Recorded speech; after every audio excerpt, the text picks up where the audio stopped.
Hello everyone, তোমরা কেমন আছো? সামনে পুজো।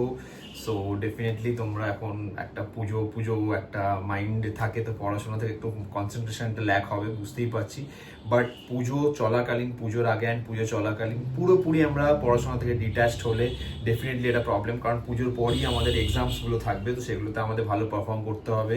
তো আমরা পুজো বলে কমপ্লিটলি ডিট্যাচ পড়াশোনা থেকে না হয়ে কিছুটা কন্ট্যাক্টে থাকবো আর কিছুটা টাচে থাকবো, যাতে পরে মানে পুজোর পর এক্সামসের আগে রিভিশনস করে নিলেই আমাদের পড়াশোনাটা রেডি হয়ে যায়। সো আজকে তোমাদের কাছে যে টপিকটা আমি নিয়ে এসেছি সেই টপিকটা হলো ইউনিটস অ্যান্ড মেজারমেন্টস।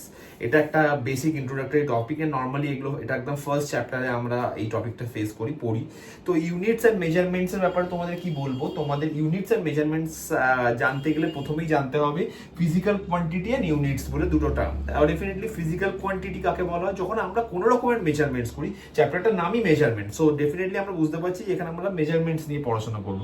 তো কোনো রকমের যখন আমরা মেজারমেন্টস করি, তখন কোনো একটা মেজারমেন্টস করি, যদি আমি মনে করি যে আমি মেজারমেন্টস করবো, নিজেকে মেজারমেন্টস করবো, নিজের কি মেজারমেন্টস করবো, সব থেকে ইম্পর্টেন্ট আমি নিজের, তার মানে তখনই মাথায় আসবে নিজের মাস মেজার করি বা ওয়েট মেজার করি বা হাইট মেজার করি বা অর এনিথিং এলস। যদি আমি এখান থেকে বলবো এখান থেকে দিল্লি মেজার কর, দিল্লিতে কি মেজার করবো? So we have to measure the distance, আমরা ডিস্টেন্সটা মেজার করবো দিল্লি। তো এই যে কনসেপ্টটা, এটাকেই আমরা বলা হচ্ছে ফিজিক্যাল কোয়ান্টিটি। তার মানে আমরা কোনো মেজারমেন্টস করার আগে সবার আগে আমাদের চুজ করতে হবে যে আমরা কি ফিজিক্যাল কোয়ান্টিটি মেজার করবো।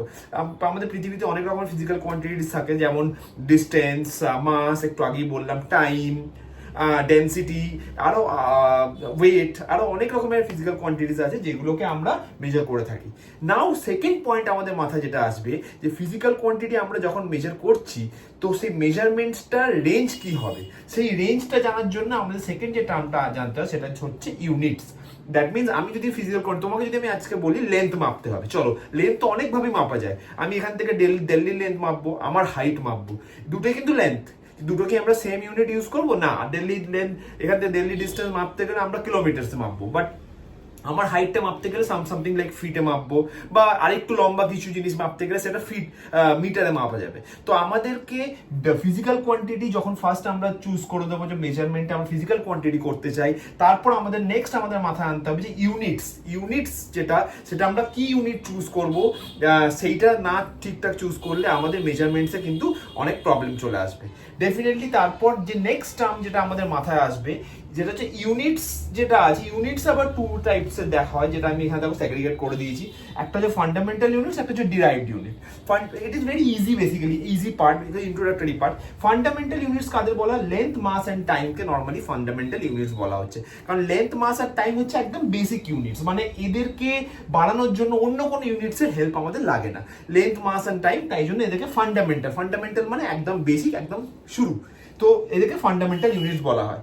এছাড়া আরেক ধরনের ইউনিটস হয় যাদেরকে বলা হয় ডিরাইভড ইউনিট। ডিরাইভড ইউনিট মানে যে ইউনিটগুলো এই লেন্থ, মাস আর টাইমের হেল্প নিয়ে, ডিরাইভ মানে কিছু তৈরি হওয়া, কোনো একটা জায়গা থেকে তৈরি হওয়া। তো ডিরাইভ মিনস লেন্থ, মাস আর টাইম থেকে যে ইউনিটসগুলো তৈরি হয়, মানে প্রডিউস হচ্ছে, তাদেরকে আমরা কি বলা হয়, কি বলি? Derived unit. যেমন তুমি দেখতে পাচ্ছ স্পিড মানে আমরা কি বলো জানি? স্পিড মানে ডিস্টেন্স বাই টাইম, রাইট? এখানে আমরা একটা ফর্মুলা লেখাও আছে, density equals to mass by volume. So density যে ফিজিক্যাল কোয়ান্টিটি এসছে, সেই কোয়ান্টিটিটা কি হচ্ছে না, মাস আর ভলিউমের হেল্প নিয়ে তৈরি হয়েছে, রাইট? মাস আর ভলিউমের হেল্প নিয়ে ফর্মুলা ফর্ম করে ডেন্সিটি তৈরি হয়েছে, তাই জন্য এরা হচ্ছে ডিরাইভড ইউনিটস। এদেরকে আমরা ডিরাইভড ইউনিটস বলে থাকবো, কারণ এরা ফান্ডামেন্টাল ইউনিটস থেকে তৈরি হয়, রাইট? সো হোপফুলি এই বেসিক আইডিয়াগুলো তোমাদের ইউনিটস এন্ড মেজারমেন্টস এর ব্যাপারে অনেকটা হেল্প করবে। এছাড়া আমি আমার ফিউচার ভিডিওসগুলোতে ইউনিটস এন্ড মেজারমেন্টস এ আরো কিছু আইডিয়াস দেবো।